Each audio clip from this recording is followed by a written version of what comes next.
Terence, man, I know there's so many keys to a big fight like this, but do you feel like one of the biggest keys is your counter punching and your vision in the exchanges? I think everything is a key point in the fight. You know, you got my jab, you got my movement, you got my counter punching ability, you got, you know, just my brain, the way I think, just all around. Could it be a little similar to the fight we just saw, Taylor and T.O.?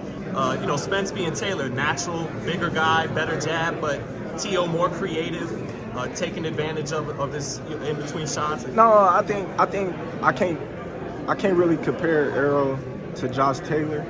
I think it's two different styles, you know, so I wouldn't use that as a blueprint. But is there a parallel in that the more creative fighter won, and that'll be the case in this fight? Or?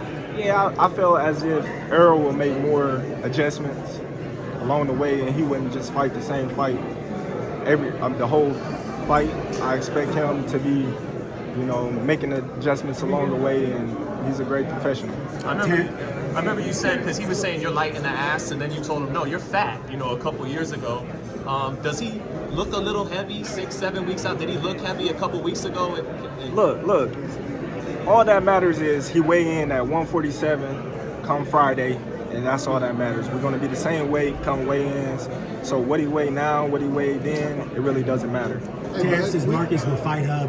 What's your mentality for going into this fight? You've waited so long, so much has been said. Now you're heading into the kill zone. What's your mentality? I'm just excited. I'm excited. I'm ready to get back to camp and get back to work. We've been having a great start to camp, and come July 29th, everything will show. We saw the big send-off with you in Omaha. Emotionally, what did that do for you? Well, emotionally, that just showed me what I already knew, that my city and my people, they behind me and they support me. And that's all that showed me. And I want to give them a little gift of being able to send me off and wish me well. What were you saying to him up there, Terence? What were you saying to Errol when you no, it was just letting each other know that it's time. We're here now, and there's no more talk, there's no more wrong side of the street, there's no nothing. You know, we both here, we both acknowledging that, you know, this is that moment. How do you feel at this point in time as far as respect? You know, you pretty much said you did it easy. You made the fights look easy in the welterweight division. How do you feel about this particular fight finally happening and they will give you your respect?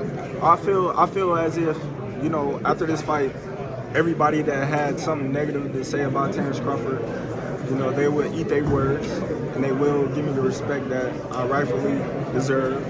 And so be it. If they don't, then, you know, that's something they will have to deal with. Terence, you've always been known to be a quiet, humble guy, kind of to yourself. But for this one, obviously seeing all the bright lights, seeing all the media, and just the different things that weren't there for all the previous fights, how special of a moment is it to see you at the biggest stage of the sport? Oh, I feel as if I was made for this moment. You know, sometimes I just really didn't have too much to say because those wasn't the actual fights that I really was gearing towards. I've been calling these guys out since 2018. I came in the division, went straight to the title. I didn't have any tune-ups. I didn't want any easy fights. I wanted all the top name fighters in the welterweight division. And so rightfully so, I got Jeff Horn in my first fight, coming off a victory against Manny Pacquiao. If Manny Pacquiao would have been victorious, it would have been Terence Crawford versus Manny Pacquiao. So, you know, I'll fight anybody that's put in front of me. You say you reached out to, you know, Errol Spence. What brought that moment when you said you was the one that called Errol Spence? Were you talking with your team? Did you feel it was the right moment, being that what happened off the 22 negotiations? No, I just text him. You know, I think it was January 1st or January 2nd. And I just let him know, like, hey, what's up? Let's fight. You know, you don't have no fight, I don't have no fight. Let's get it done.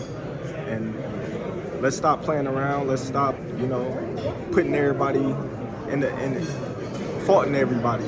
You know, talk to Al, talk to this person, talk to that person. I'm coming to you man to man. They work for you.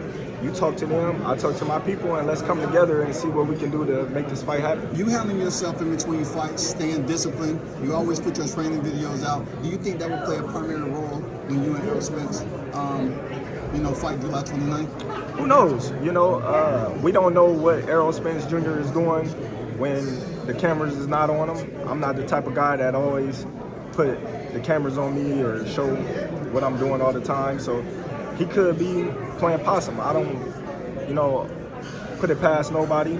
I don't get overconfident or anything. I just make sure that I'm doing the things that I need to do to better Terence Crawford. All right, guys, thank you. We got to slow down. Come in this